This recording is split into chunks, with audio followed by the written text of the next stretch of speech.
to close my eyes. This helped more. Oh, this helped move me inside. To sit quietly with my eyes closed led me to images of this past year, of Joyce's death and my mother's. Because I'm still immersed in the work of Joyce's estate, this has overshadowed my mother's death. What do I mean by work?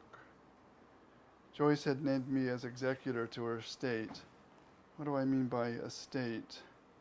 Everything that was her life as an artist, an activist, a community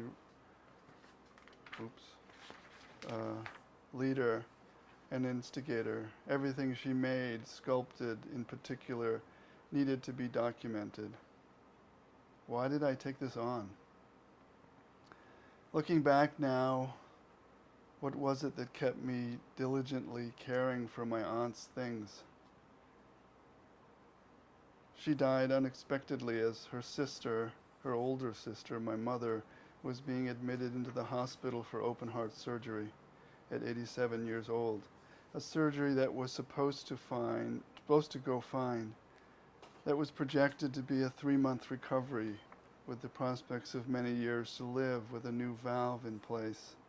Last summer at this time, my mother was at home trying to recover, and we had a memorial service for Joyce. 200 plus people came to sit under a tent in the pouring rain in Truro at Castle Hill. My mother chose to go at the last minute to on oxygen and in a wheelchair.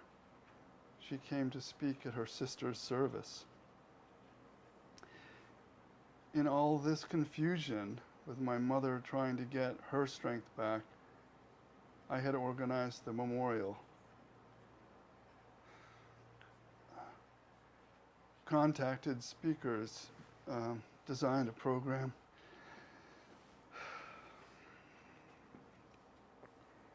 Of remembrances and photos.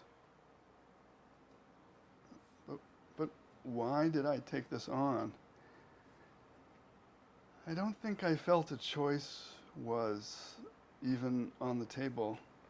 Was this a duty, an obligation, an honor? It came so fast, and at the time of year when I was not teaching at the college. But Joyce was special. From a child, I remember always enjoying her presence. She was always an artist, a maker, always creating. Even now, as I try to gain some perspective, I'm overwhelmed.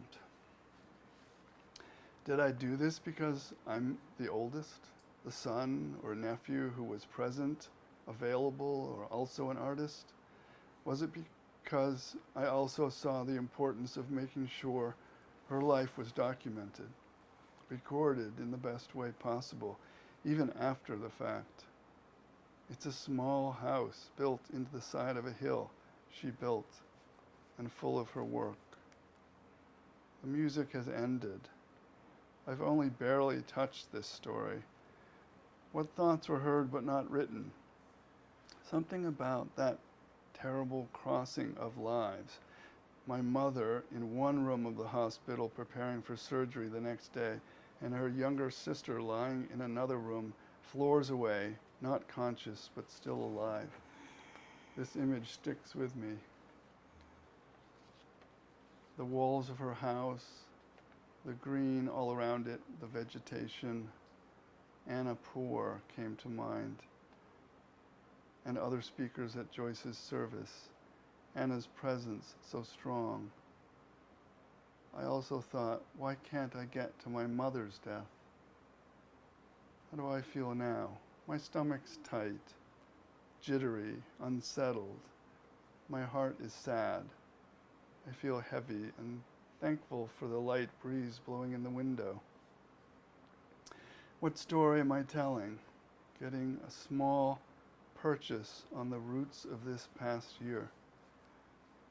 My throat has a lump in it. Directions for future rites. the soul of Joyce, her presence as felt now and through others that knew her. Yeah, I mean, you're so deeply feeling. This, I'm sure you came in with that, speaking of coming in with things. I mean, you're so, and all these nascent understandings that you reach out for in that feeling state, and that it all has to be worked out in words. I mean, when you say, I close my eyes, it helps me move inside. Images of the past year, yes, that's my images, yes, go, trust them, you do, I know. This whole thing that happened and all of these reasons you did what you did, yes, it's such a big story.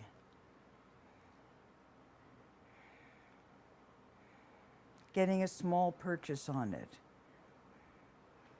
Trying to get some perspective. I'm overwhelmed. Yes.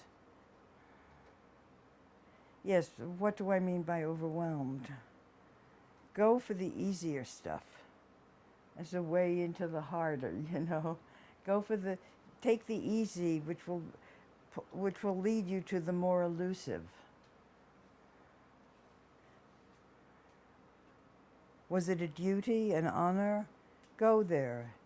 It's also a way of go there. Why did I take this on? Take on.